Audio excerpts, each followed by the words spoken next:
오늘 성경 말씀은 로마서 6장 23절 말씀입니다.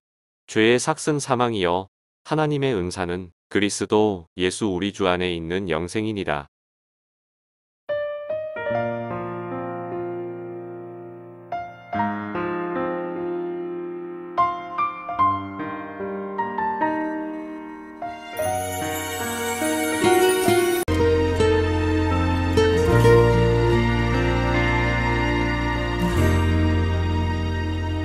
나의 은총을 입은 이여 너를 아노라.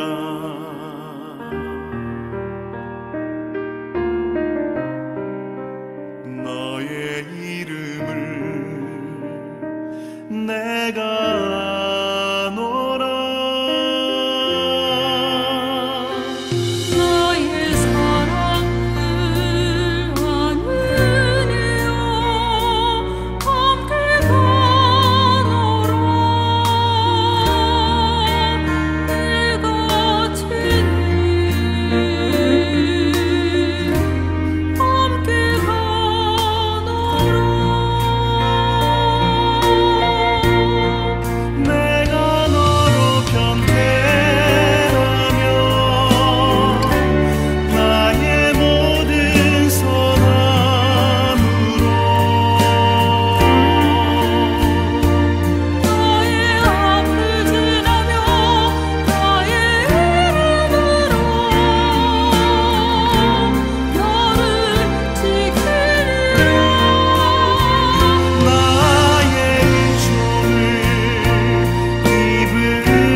성경에서 이 세상에서 가장 무서운 것이 뭐냐? 그러면 죄라고 이야기를 합니다. 죄란 하나님을 하나님으로 인정하지 않고 창조주 하나님을 무시하고 자기 자신이 하나님인 양 착각하면서 살아가는 것을 죄라고 이야기를 합니다. 이 죄를 지으게 되면 당연히 하나님과 우리와의 관계가 단절되고 또 우리와 이웃과의 관계도 단절될 뿐만 아니라 죄가 우리 안에 들어오면 우리 모두가 죄의 노예로 살아가게끔 만든다고 하는 것입니다. 한번 죄를 저지르게 되면 끊임없이 어떤 희생을 저지르더라도 계속 그 죄를 지으려고 하는 죄의 중독성이 심하다고 하는 것입니다. 죄는 우리의 영혼을 부패시키고 타락시킬 뿐만 아니라 우리의 삶을 전체를 파괴시키고 죽음으로 몰아가기에 죄의 삭은 사망이라고 오늘 성경 본문은 이야기를 하고 있습니다. 죄를 우리가 어떻게 깨달을 수가 있을까요? 죄의 깨달음은 바로 율법에서 시작하는 것입니다.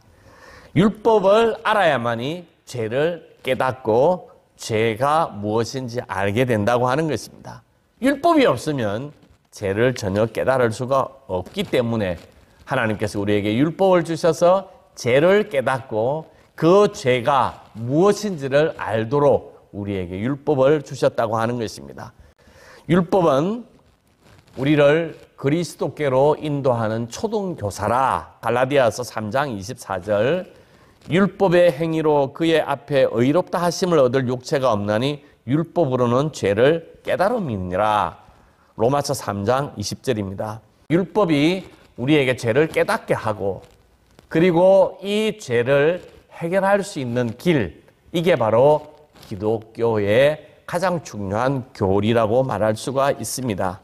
죄를 깨닫고 죄인임을 알게 될 때 우리는 그 죄를 해결할 길을 찾게 되고 그 죄의 해결을 위해서 우리의 삶을 투자하게 된다고 하는 것입니다. 죄를 깨닫고 죄를 해결하려고 하는 이 마음이 우리 안에 생기게 될 때 그것을 구원에 이르는 길이라고 이야기를 합니다. 구원이라고 하는 것은 물에 빠진 사람을 건져내 주는 것을 구원이라 그렇게 이야기했습니다. 그 물이 가난이든지 때로는 질병이라든지 때로는 감옥이라든지 때로는 억압이라든지 여기서부터 건져냄을 받는 것을 구원이라고 이야기를 합니다. 우리가 죄 가운데 빠져 있는데 이 죄로부터 건져냄을 받게 된다면 그게 바로 구원이 되는 것입니다.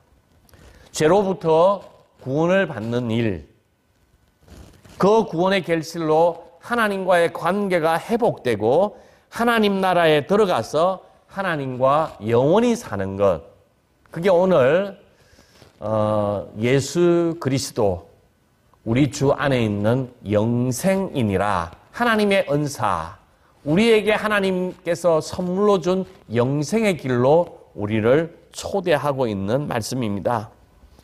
이 구원을 이루기 위해서 우리의 죄 문제를 해결하기 위해서 독생자 예수 그리스도가 이 땅에 오셔서 우리를 위하여 십자가에 돌아가신 놀라운 사건, 하나님이 되신 하나님의 자녀가 되신 하나님의 독생자가 되신 예수님이 이 땅에 오신 것을 성육신이라고 이야기를 합니다. 그리고 그 성육신하신 예수 그리스도께서 우리의 모든 죄를 위하여 십자가에 돌아가신 그분을 믿을 때에 구원이 임하게 되는 것입니다. 그래서 예수 그리스도만이 구원자다 그렇게 이야기를 합니다. 이렇게 이야기를 하면 기독교가 너무 독선적이다, 또 비합리적이다, 왜 예수에게만 구원이 있냐, 다른 종교에도 구원이 있지 않냐 하고 종교다원주의를 주장하는 사람들은 산 정상에 올라가는 방법이 다양한 방법이 있는데 꼭 왜 예수만 고집을 하냐 그렇게 이야기를 합니다. 꼭 예수 그리스도만이 구원의 길이냐, 불교나 다른 어떤 종교에서도 구원의 길이 있지 않느냐라고 이야기를 합니다. 다른 종교 안에는 그 종교를 믿게 되면 좋은 사람이 될 수 있습니다. 불교나 유교나 이슬람교나 힌두교나 다른 어떤 종교에서도 좋은 사람은 될 수 있지만 이 세상의 어떤 종교도 우리 죄를 위해서 죄 사함을 주는 종교는 없다고 하는 것입니다. 기타 불교나 어떤 종교에서도 죄 사함의 길은 없고 오직 예수 그리스도만이 우리의 모든 죄를 사하여 주시겠다고 이 땅에 오신 것입니다. 그래서 죄 사함의 길, 우리 인간에게 가장 무섭고 가장 두려운 게 죄인데 이 죄가 해결받는 것이 예수 그리스도에게만 가능하다고 하는 것입니다. 히브리서 9장 22절에 피 흘림이 없은즉 죄 사함이 없느니라 그랬습니다. 예수님께서 하나님의 독생자로 이 땅에 인간의 몸으로 찾아오셔서 십자가에서 피를 흘리고 돌아가셨습니다. 예수 그리스도의 위에 그 누가 우리의 죄를 위해서 피를 흘리며 돌아가신 분이 있습니까? 오직 예수 그리스도만이 우리의 죄를 사하시기 위하여 십자가에서 피를 흘리며 돌아가셨습니다. 그래서 교회의 상징은 예수 그리스도의 십자가입니다. 오직 예수 그리스도만이 구원을 얻을 수가 있는 것입니다. 사도행전 4장 12절에 다른 이로서 구원을 받을 수 없나니 천하 사람 등의 구원을 받을 만한 이름을 우리에게 주신 일이 없음이라. 예수께서 이르시되 내가 곧 길이요 진리요 생명이니 나로 말미암지 않고는 아버지께로 올 자가 없느니라. 구원받을 만한 다른 이름을 우리에게 주신 일이 없다고 단호하게 성경은 이야기를 하고 있습니다. 예수님께서 이 땅에 오셔서 많은 병자들을 고쳐주셨습니다. 문둥병자, 혈루병자, 안전병이, 기머거리, 여러 가지 정신질환자들, 급기야는 죽은 자도 살려주셨습니다.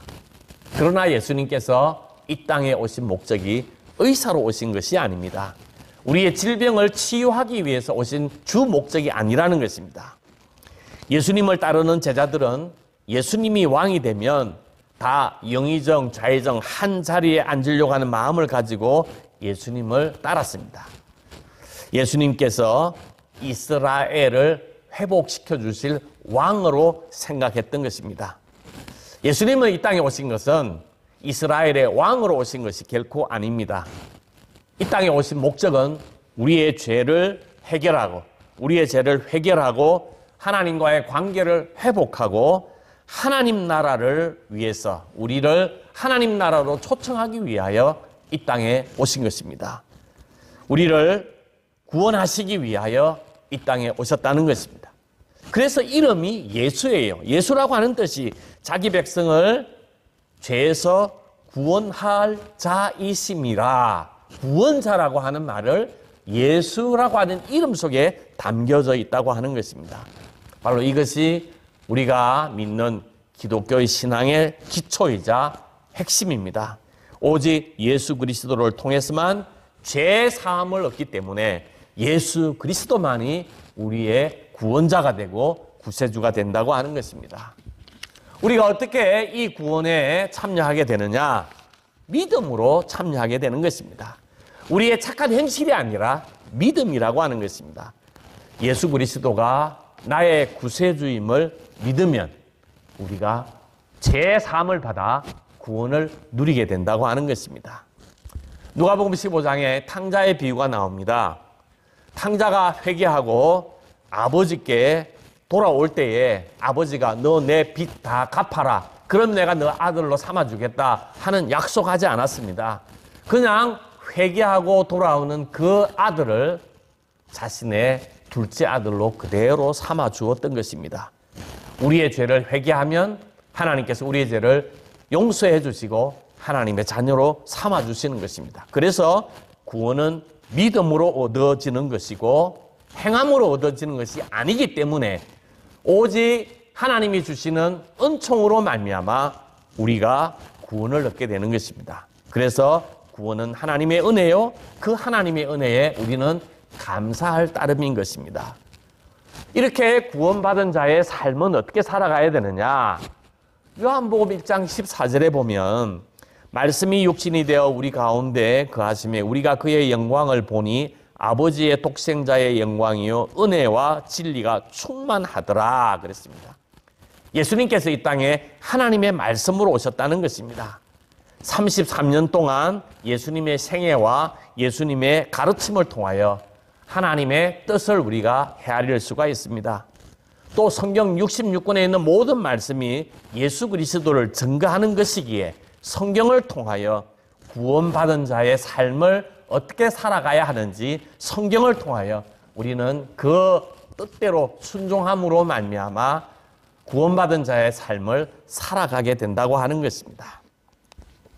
성경 66권의 그 모든 내용을 약탕 제조기에 넣어서 한 절로 뽑아라. 그러면 요한복음 3장 16절을 뽑게 됩니다.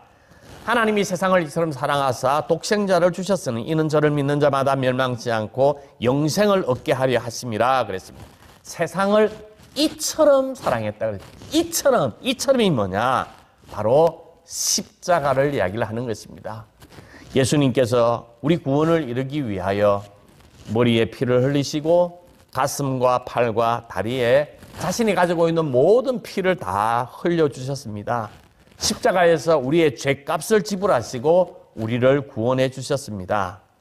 극악 무도한 범죄자들도 예수 그리스도의 십자가 앞에서 용서함을 받는 것, 이게 바로 하나님의 사랑인 것입니다. 그런데 우리가 신앙생활을 하면서도 이 진리를 제대로 깨닫지 못하고 이 진리를 우리가 알지 못해서 사탄 마귀의 계계에 빠지는 경우가 많이 있다고 하는 것입니다. 사탄은 우리를 끊임없이 양심을 통해서 공격을 합니다. 너 같은 게 왜 어떻게 목사가 될 수 있냐? 여러분 어떻게 생각해요?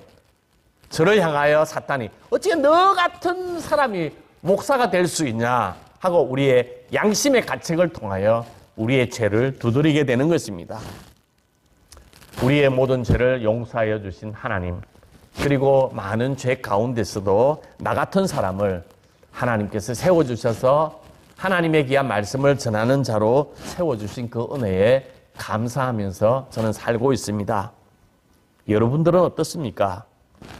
여러분들도 사탄 마귀가 너 같은 게 어떻게 교회를 다니냐, 너 같은 게 어떻게 그리스도인이냐 하면서 여러분들을 흔들어 놓습니다. 사탄은 우리가 예수 그리스도의 십자가 사건을 통하여 죄 사함을 받은 것을 의심하게 만든다는 것입니다. 그래서 사탄의 시험에 빠져서 다시 죄에 헤매는 사람들이 많이 있다고 하는 것입니다. 이전에 제가 목회를 할 때 소그룹 모임을 통해서 이런 분을 만난 적이 있습니다. 그분은 아주 교회에 열심이고 아주 교회에 헌신적이고 하나님의 말씀대로 살려고 늘 노력하였습니다.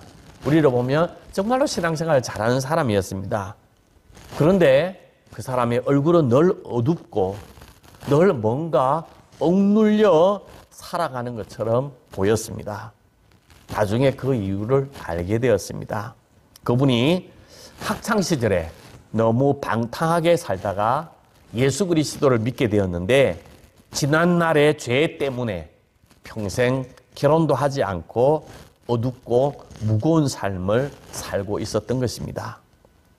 아마 사탄이 여러분 모두에게 내가 지은 모든 죄를 영상으로 만들어서 파노라마로 영상을 만들어서 이렇게 한번 띄워줄까 보여줄까, 그러면 너희들 모두가 고기를 들지 못할 걸 하면서 사탄 마귀가 우리의 모든 죄, 양심의 가책의 찔림을 받도록 우리를 마구 흔들어 대고 있습니다. 어떻습니까? 제가 이전에 만났던 그분은 예수 그리스도를 믿는 사람이었습니다. 아마 그 집사님은 회개했을 것이고 틀림없이 하나님께서 지난날 모든 그의 죄를 용서해 주었을 것입니다. 그럼에도 불구하고 하나님의 용서를 믿지 못하고 평생 죄의 노예로, 죄의 매임을 받아서 죄의 노예로 살아가고 있는 사람들이 의외로 많다고 하는 것입니다. 여러분은 어떻습니까? 마태복음 1장에 보면 낳고 하는 예수님의 족보가 나옵니다. 그 중에 다말, 라합, 룻, 밧세바, 아주 특이한 여인들이 등장합니다. 다말은 시아버지와 관계를 맺어서 예수 그리스도의 조상을 낳았습니다. 라합은 기생이었습니다. 룻은 이방 여인이었습니다. 밧세바는 간통한 여인이었습니다. 이런 어떤 여인들이 예수 그리스도의 거룩한 성스러운 족보에 그 이름이 올라와 있다고 하는 사실입니다. 왜 그럴까요? 과거에 어떤 사람이건 과거에 어떤 죄를 지었던 간에 하나님 앞에 죄 사함을 받고 구원을 얻게 되면 예수 그리스도의 족보에 들어가도 아무 문제가 없을 만큼 깨끗하게 된다고 하는 메시지를 담고 있습니다. 사탄이 우리를 현혹할 때마다 우리 죄를 자백하며 그는 미쁘시고 의로우사 우리 죄를 사하시며 우리를 모든 불의에서 깨끗하게 하실 것이요 그런즉 누구든지 그리스도 안에 있으면 새로운 피조물이라 이전 것은 지나갔으니 보라 새 것이 되었도다. 너희 죄가 주홍 같을지라도 눈과 같이 희어질 것이요 진흥같이 붉을지라도 양털같이 희게 되리라고 하는 하나님의 귀한 말씀을 붙들고 하나님께서 우리의 모든 죄악을 사하여 주심을 당당하게 선포하고 하나님의 은혜에 감사하고 하나님의 은혜를 찬송하는 여러분들이 되기를 주님의 이름으로 축복합니다. 아멘.